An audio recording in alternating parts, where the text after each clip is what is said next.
So hi everyone, this is our presentation, myself, Kaelyn, Kacirek, Elvis Beugre, and Andrew Phillips. And we are reviewing the current state of the smart distribution systems and distributed energy resources for the state of Missouri. We'll cover infrastructure challenges, funding and financing, and some of the current investments that are being made. Next slide.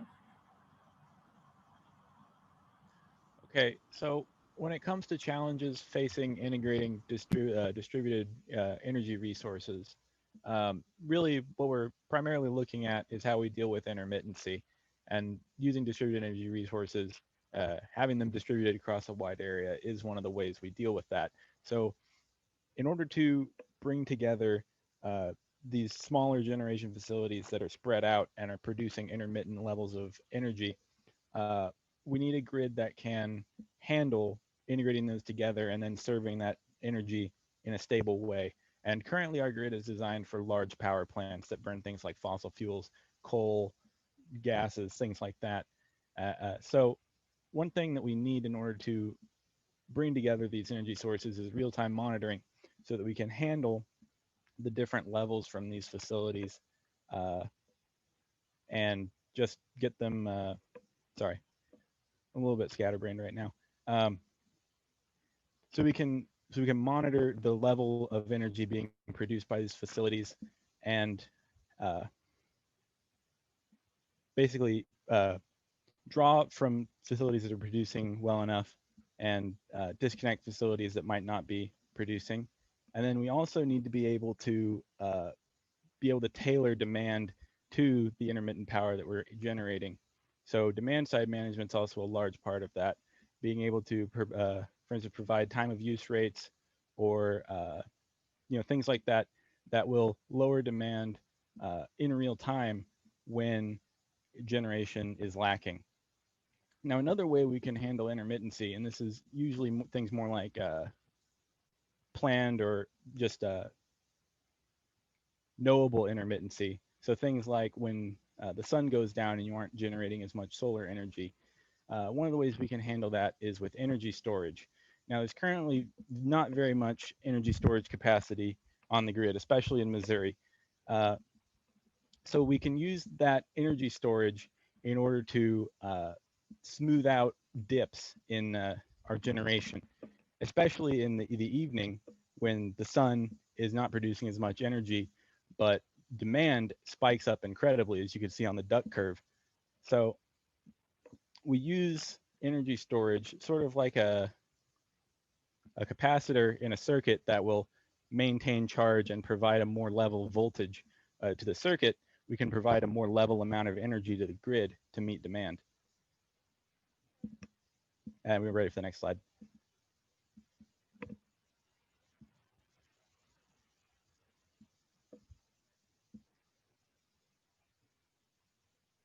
Sorry, I was on mute. Sorry, guys.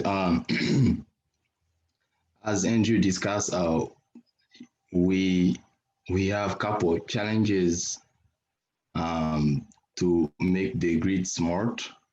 So now the question is, how do we fund? How do we fund this project?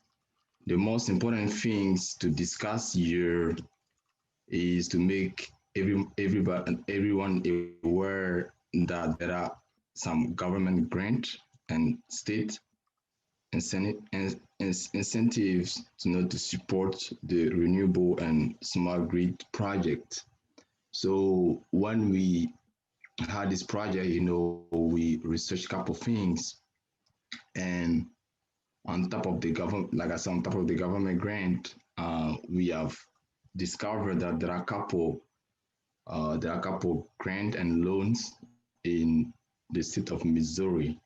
So as you guys can see here on the screen, we have the Missouri statewide incentive. Sorry, this one was repeated. So we have the energy fund loan. The energy fund loan actually was, I think it was awarded to the University of Missouri, Kansas City, and it was they got like $1 million as a grant, and the next incentives we have here, we have the utility specific incentives. And this one, we use the MREN PV rebate program. I think that one, the max people can get is like 50 grand. It is actually for the customers. So, and the next, the next incentive we have the local incentive, and I think the city of Fulton got that one for the city of Fulton. Literally, what they did, the city actually applied for it, and then through the state of Missouri, the government gave them the grant. So on the left, you guys can see here every like each grant or loan has a specific audience or people that really they can apply for it. Literally, we didn't really research on the nonprofit incentives because uh, Professor Cassie wanted us to work on 10 pages paper, so we didn't go that far.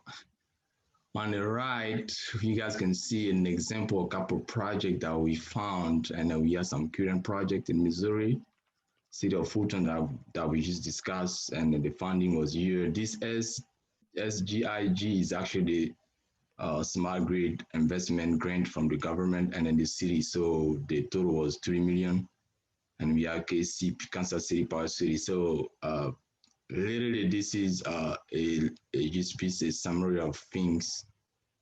We found out we've seen that couple utilities that tried to find themselves, but it was suspended. I guess they didn't apply for it. So it's out this this is the suit from the Department of Energy. It is pretty interesting because as you guys can see here, we can understand that yeah, people don't know about, some people don't know about it, but it is we have the grant and the loan part to support your project you have. Next slide, please.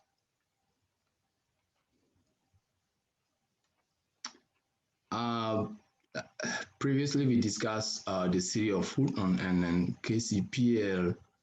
We actually try to provide a timeline for these two projects.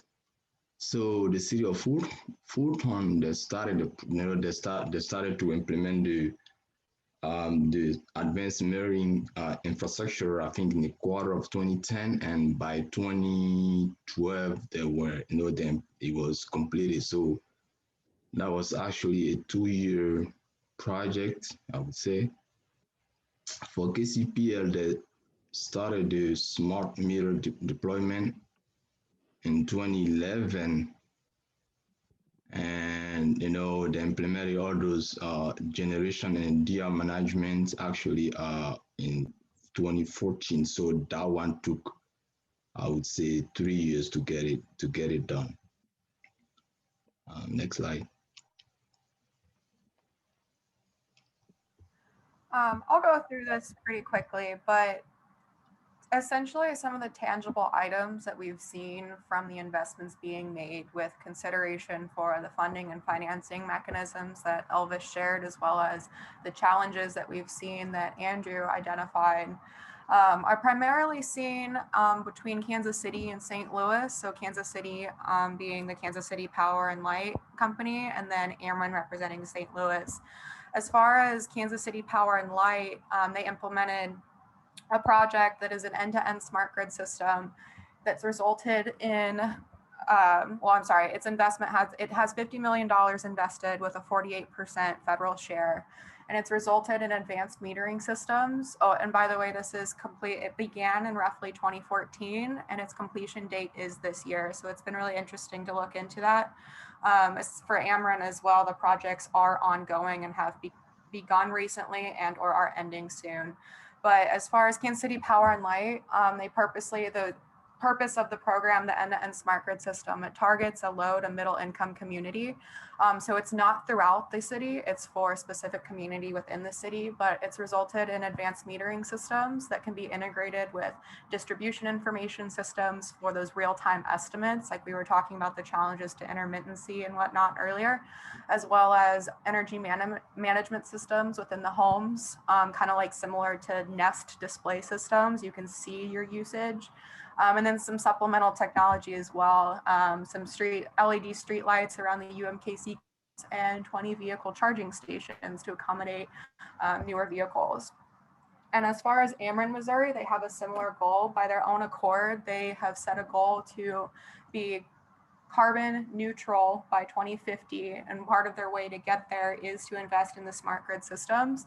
So what they've been doing, their focused way of integrating their technology is to go completely, so they want to implement more smart meters. They've been 100% AMI deployed, which that's the real-time measurement systems, and they're looking to by 2028 implement 1.3 million smart meters around the city, which is kind of wild. But this is local to St. Louis, so kind of the point between these two projects and the entirety of the project is that we think that Missouri is well positioned and to continue investing in smart grid technologies. It's not going to be without challenges. It currently isn't without challenges, but we think that there's lots of opportunity for the leaders of Missouri to continue prioritizing the efforts towards smart grid technologies.